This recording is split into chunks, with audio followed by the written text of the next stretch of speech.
Hello and welcome back to All You Need Notes for Edexcel IGCSE History, and this is the third video in the superpower relations topic for paper 1, which runs from 1943 to 72, and this time we're looking at the Cold War in the 1950s, and I'm going to be showing two effects of everything in this part of the specification, especially for your question B's, but also for your question C and your question A. The first thing then is the Korean War. The first effect of the Korean War was that it showed that the US was committed to containing communism. So by fighting the Soviets in Korea, when they invaded South Korea in 1950, America committed itself to the Truman Doctrine, which we looked at in the previous episode in the series, of containing communism. So America went to war in Korea for 4 years and millions of soldiers died. America was very, very committed to stopping communism. They had a lot of military tactics, a lot of defence spending ploughed into Korea, and so they were very, very, very much committed to stopping the Soviets gaining complete control of Korea. China later joined the war. And this proved to President Truman that communist countries were trying to join forces and to try to defeat America. So he was very, very scared about what the communists might do if they came together, as China and the Soviet Union had done. The second effect of it was that it led to rearmament and further military alliances. So the US increased their defence spending by 400% as a result of the Korean War.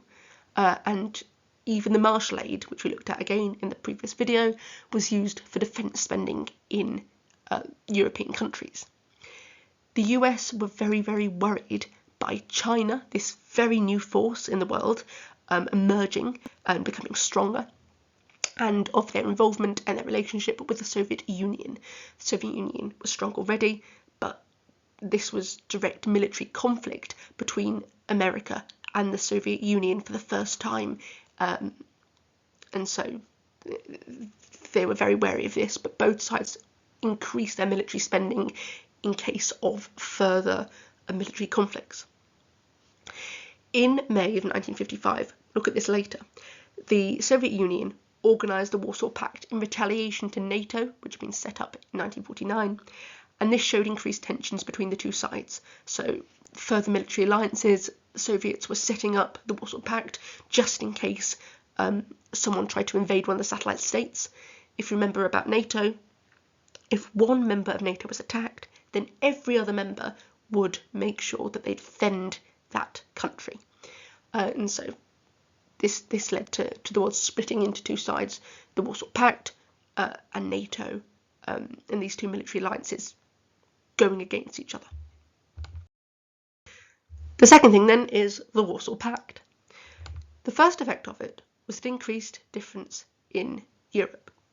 So West Germany joined NATO in May of 1955, and so the Soviets in retaliation set up the Warsaw Pact, which was a military alliance of the satellite states, so the countries in Eastern Europe that the Soviet Union controlled.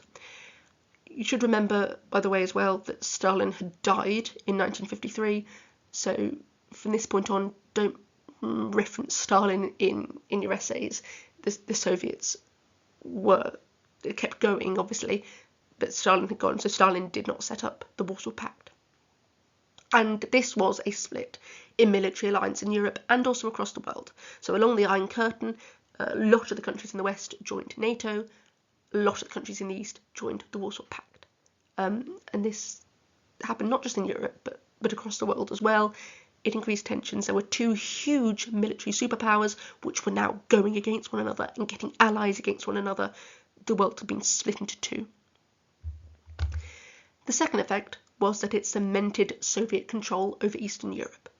So West Germany had grown in power, and they'd recovered a lot better after the war, and this was right next to the satellite states. The Soviets really did fear that the US and the UK were trying to grow West Germany in power, in order to use it to attack the Soviet Union and to stop communism. So they were very, very scared. And West Germany was right next to the Eastern European zone, and so they were very close, so they could easily launch a military attack on the communists. And so this really scared the Soviet Union. There was increased competition between the Warsaw Pact and with NATO. For example, nuclear weapons. So there became a nuclear arms race where each military alliance was trying to make the best nuclear weapons and have the most of them. But now the Soviet Union, with the Warsaw Pact, was able to control the other governments in terms of defence, so telling them to increase their defence spending, to give more money to help develop nuclear weapons. The Soviet Union were in complete control of these satellite states, and the Warsaw Pact just cemented this in making sure that they were ready in case of military invasion. Now, onto a completely different note, peaceful coexistence. So the first effect of this was that it decreased tensions between the superpowers. So President Eisenhower, who replaced Truman, and Khrushchev, who was the leader of the Soviet Union after Stalin, they wanted tensions between America and the Soviet Union to decrease after the Korean War. There was direct military conflict between the two sides. This was quite scary. And so they wanted tensions between the two sides to decrease after it. Neither side wanted another world war. They'd had 2 of them already, and they agreed to accept each other without fighting. So the US had to accept that communism was there, but they were not able to eliminate it, and there was no point in fighting communism, and in turn the Soviet Union had to accept that they couldn't fight the capitalists. America was there to stay. Eisenhower really wanted to improve relations with the Soviet Union, especially as nuclear weapons were growing in terms of the number that were produced, in terms of the technology. So they were much more deadly now, with a larger range, and no one wanted another war to break out. So the two sides did try to peacefully coexist, know that each other was there without trying to attack, although obviously this didn't stop suspicions. So the Warsaw Pact came to being because there were some suspicions about what might happen if anyone tried to invade the satellite states, but overall they tried to live together without fighting each other. The second effect was that less money was spent on defence. So after the Korean War and also after the creation of the Warsaw Pact, there was increased military spending. So they were scared about what might happen in case of invasion. We'd seen that the American defence spending increased by 400% after the Korean War, and so there was a lot of money being spent on nuclear weapons programs. Some countries had used the Marshall Aid that was given to them for defence spending, and this money obviously wasn't going towards healthcare or food or whatever was needed in that country, so it wasn't helping their economies really. And so both sides decided to hold meetings, and they seemed to be growing in terms of their cooperation, and there seemed to be less hostility between the two sides. They were less likely to go to war.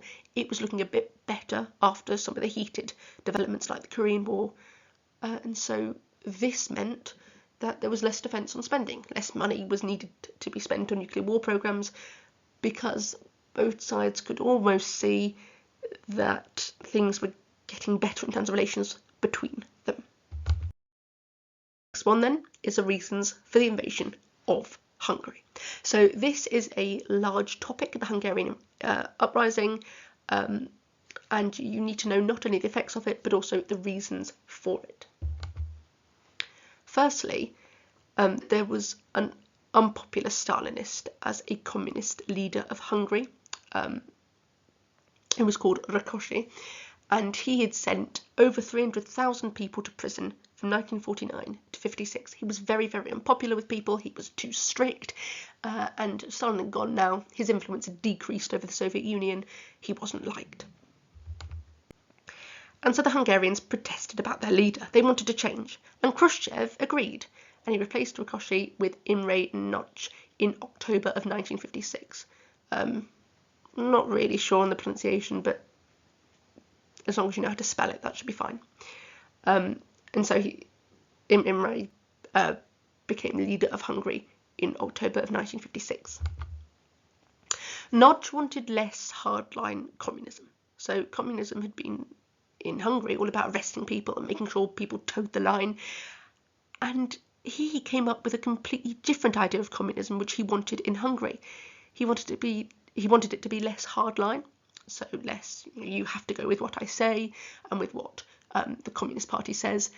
And he even suggested democracy in future. He also wanted to leave the Warsaw Pact, which was the big one.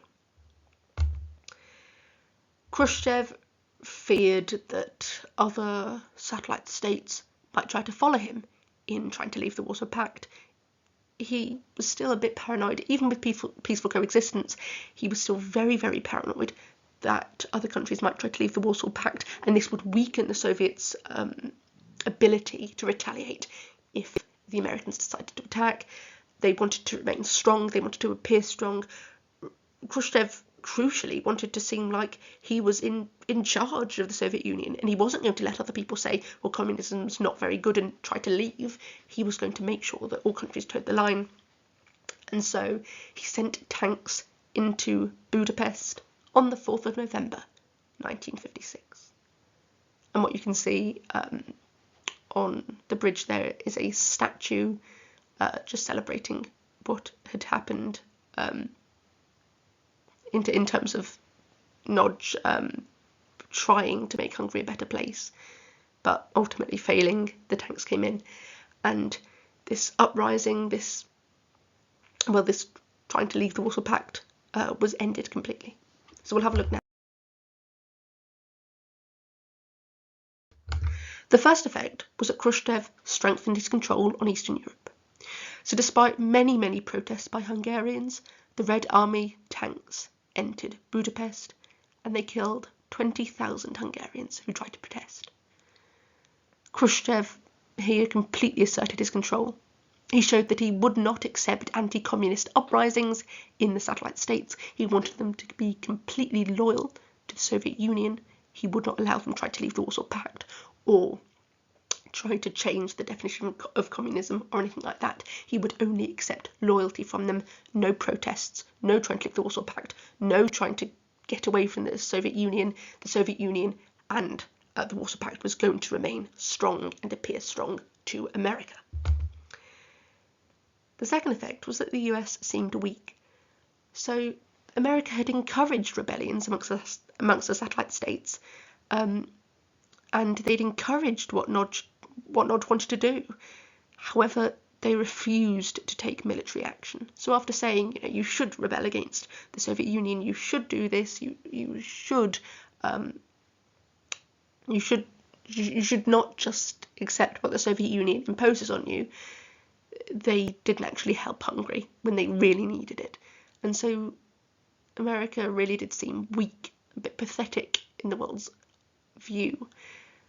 However, this meant that relations between the two sides did sort of, you could argue that they got better, you could argue that they got worse.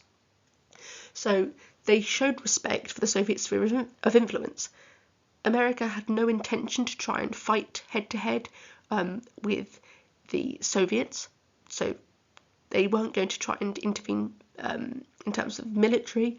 They had no intention to fight the Soviet Union, so it showed that America had respect for the Soviet sphere of influence, the countries which were under the Soviet control, and they weren't going to try and take over. So this might increase relations between the two. However, you could also argue that Khrushchev, he'd said, well, let's live together peacefully, let's accept that each other are here and that we can't try and fight each other, so let's go for peaceful coexistence. And yet he has used really, really violent military action to completely put down an anti-communist protest. So it showed complete intolerance of anything that went against communism. And so really it seemed that peaceful coexistence wasn't going to happen. And so you could argue from that tensions perhaps increased between the two sides. They weren't getting on very well.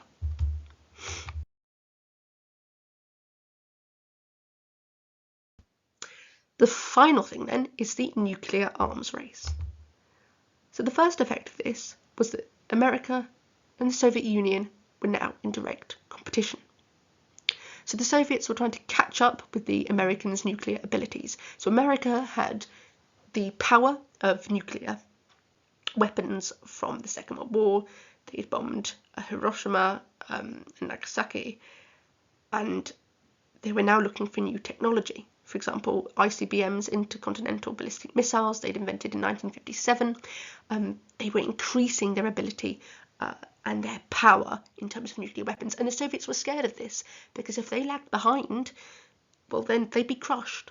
And so they were trying to catch up with America because they hadn't invented nuclear weapons yet. So they were getting the technology, they were trying to develop new ideas, and they were always just behind America. So the Soviets have developed the atomic bomb in 1949, so that was a bit later than America had. And then they developed the intercontinental ballistic missiles in the same year as America did in 1957, so it showed that they were catching up. They were putting a lot of money into their nuclear arms program in order to catch up with American technology. Both sides needed to continue to plough money into it to develop their military prowess so that they could not be attacked. If the Soviets generated really, really good nuclear weapons, which were better than American ones, then America could feel quite vulnerable to attack. The Soviets were stronger, more powerful, and so they both needed to try to make sure that they were matched, that those nuclear technologies continued to grow at roughly the same pace, so that they were always evenly matched. However, having said all that, the second effect was that both sides were less likely to go to war. So as they got stronger, these nuclear weapons, as they became more powerful, and as they were able to go to longer distances, essentially both sides were able to destroy the world many times over. And because of this, they were less likely to perform nuclear war. Nuclear weapons acted as deterrents. They held great risk. If you fired one of these nuclear weapons, you could kill millions of people, and also you would know that you would be attacked yourself if you tried to launch a nuclear weapon. So countries had them so that other countries wouldn't try to fire nuclear weapons at them, because they would know that they would be attacked in turn. So this meant the countries were less likely to fire them, because millions of their own citizens would die if they did, and so nuclear war became less likely. And this led to mutually assured destruction in the 1960s, which was a policy that said, well, nuclear attack would lead to a complete destruction of both sides, so neither would want to attack the other because they would be attacked themselves. And so relations between the two sides arguably sort of improved because of this, because they knew that they couldn't go to war. And so that is the end of the third video in this All You Need Notes part of the Superpower Relations section of Edexcel IGCSE History on the Cold War in the 1950s. And if you've learnt something, or this has helped you for anything, please do like and subscribe, and the next videos will be out shortly. Thank you. Goodbye.